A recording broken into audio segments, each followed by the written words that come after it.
permulaan yang saya lakukan itu bisa berimbas kepada lingkungan, gitu loh, ya kan?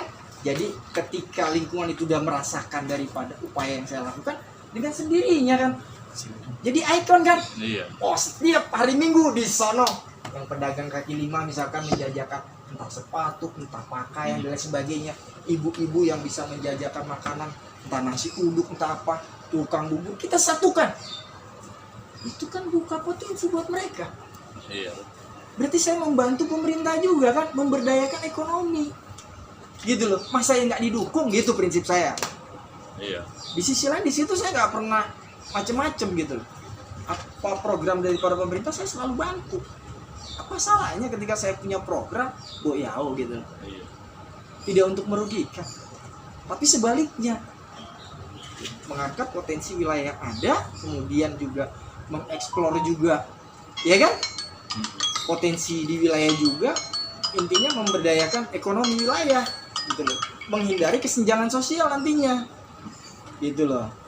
Berarti kalau kita simpulkan nih, potensi putra bangsa bisa bertumbuh besar di Tengkareng ya.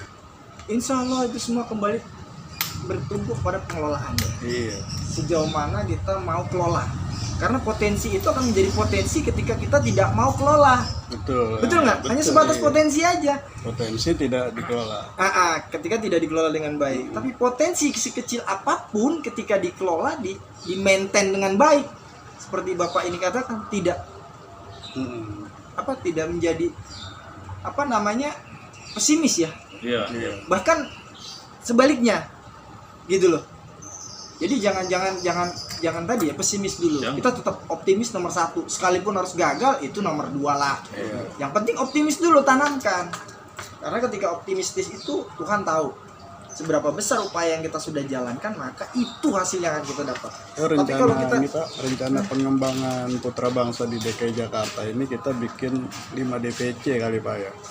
Jadi sesuai wilayah ya, pusat, iya, barat, betul. utara, timur gitu ya. Tadinya kan kita DPC ini 1 DKI, cuman karena jaraknya cukup jauh dan potensi Karena yang luas kecil, wilayah lah, gitu ya. begitu dikelola oleh sekumpulan orang yang terdekat itu lebih cepat dibanding orang yang mencar-mencar. Betul. Nah maka kita bikin ini Pak 5 DPC di DKI. Makanya saya kan kemarin kita wajib Gitu. kita DPH ya. Ini harus dirubah Pak. Iya. Nggak apa-apa. Dengan target kita yang 100 DPC, organisasi parpol ya. target kita 100 DPC mau nggak mau di tiap wilayah 5 wilayah harus ada 1 DPC bukan DPH lagi gitu. Tapi tetap pada prakteknya menjadi binaan kita ya sebagai Putra bangsa. DPC DKI Jakarta. Targetnya itu jalur distribusi Pak. Ya. Itu bisa berdiri Pak. Itu banyak bisa dikerjain. Tadi saya bilang distribusi kayak PB Mart, itu di situ sembako, terus pembayaran online segala macam, produk, One stop service tadi yang disampaikan. Iya, offline. Lalu yang kedua, pengembangannya apa? Kalau kita udah ramai, kartu Pak, ekspedisi. Anak-anak yang tergabung bisa ngirim barang. Barang dari Semarang ke Jakarta. Daerah mana? Jakarta Barat, kirim ke Cengkareng. Anak sana yang kirim. Mana nih? Timur. Jadi masih timur. Anak timur kerja Pak. Kita buka lapangan kerja. Itu baru 2 yang saya pikirin di kepala. Dengan kebanyakan orang nanti Pak, itu akan muncul lagi ide-ide baru. Betul. Dan kita Seiring besar. perjalanan Iya. itu, iya. Dan kita besar Pak. Betul. Gak main-main ini putra bangsa. Makanya saya bilang sejalan. DPC punya target 100 DPC. Mantap. Sejalan. Karena yang di awal harus menjadi sentral. Ya. Setiap DPC itu, makanya target kita setiap DPC punya 1 PB Mart. Setiap anggota yang punya produk masukin di situ. Dijual offline, dijual online. Yang menjual siapa? Semua putra bangsa yang jual. Semua Pak. Bukan hanya dia yang jualan. Jadi saya di timur nih. Di sana ada barang apa yang bisa dijual? Dropship. Betul. Tadi udah saya sampaikan. Iya, dropship. Dropship. Nah, di toko saya nih ada yang beli nih. Pak, tolong kirim ya. Ini Pak, nomor kode bookingnya. Udah tinggal kirim. Transfer, selesai. Itulah perputaran ekonomi yang sangat besar. Makanya saya bilang apa? Saya optimis kita bisa kalahin Alfamart Indomaret. Iya. Bisa Jadi kita kalahkan. DPC ini jadi kita nggak buat struktur ke bawah Pak, tapi kita menyamping. Nyamping Pak, sistemnya. Sistemnya menyamping. Kalau ke bawah terlalu banyak yang nanti terlalu banyak ya dipotong-potong. apa struktural gitu kan.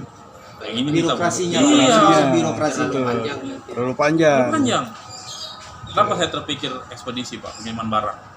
Saya ngirim barang nih Pak, sarden ke Bogor 6 biji, kena ongkos 150.000. Loh kalau kita buka ekspedisi khusus Jakarta Bogor, banyak peminatnya Pak. Se-Jakarta, DPC buka khusus Jakarta Bogor.